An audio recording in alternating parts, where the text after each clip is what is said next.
Serial में आने वाला एक नया ट्विस्ट। जी हाँ, अब पूरा शाह परिवार अनुपमा को ब्लेम करने वाला है। तो चूंकि इस हालत के लिए सभी अनुपमा को ब्लेम करने वाले हैं, वो अनुपमा की ममता पर सवाल उठाने वाले हैं और अनुपमा के चरित्र पर उंगली उठाने वाले हैं कि आखिर अनुपमा कैसी औरत है जो अपने बॉस के साथ चक्कर चलाती है और अपने बेटे को जेल भेज देती है।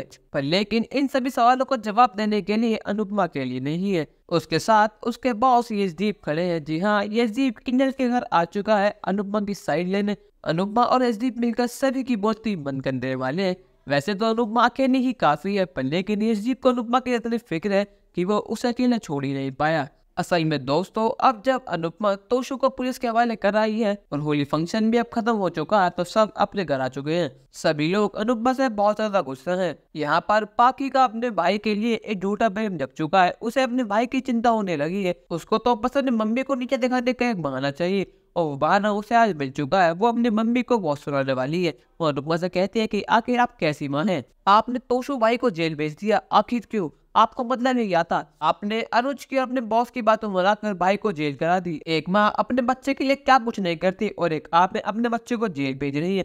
अब आप समझ गए ना कि हम आपसे नफरत क्यों करते हैं। आपकी इन्हीं बेवकूफियों की वजह से, आपकी इन्हीं हरकतों की वजह से हम आपसे नफरत करते हैं और हम आपका चेहरा कभी नहीं देखेंगे। ये बात मैं आपको लिख कर दे सकती हूँ। वो तो बस एक समर था जो आपके आगे पीछे घूमता रहता था, तो इसलिए आपको वो अच्छा लगता था। अगर ये चीज समर ने करी होती तो क्या आप उसको जेल भेजती? लेकिन नहीं, आपको तो तोशु भाई का घर उजाड़ना था, जो आपने उजाड़ दिया। आप जहाँ जाती है बंदूक आपके पीछे पीछे आ जाता है। मम्मी, आपका नाम अनुपमा नहीं होना चाहिए, आपका नाम घर उजाड़ने वाली अनुपमा होनी चाहिए, क्योंकि आपने भाई का अच्छा खासा घर उजाड़ दिया। क्योंकि अब आप अच्छी तरह जानते हैं कि भाई कभी भी जेल से वापस नहीं आने वाला है। यहाँ पर पापी अनुपमा को ब्लेम करती है कि पाकी बिल्कुल सही कह रही है, जो कुछ हुआ सब तेरी वजह से हुआ है। ना तो कुछ रेस्टोरेंट में जाती, ना तो जॉब करती। आखिर तेरा मतलब ये क्या था मेरे कहने का? तू 5 साल से गायब थी ना, तो अब भी गायब रहती। अब तुम्हारे सामने क्यों आ गई? अरे आई तो आई, तो इतना बड़ा कांड क्यों करा?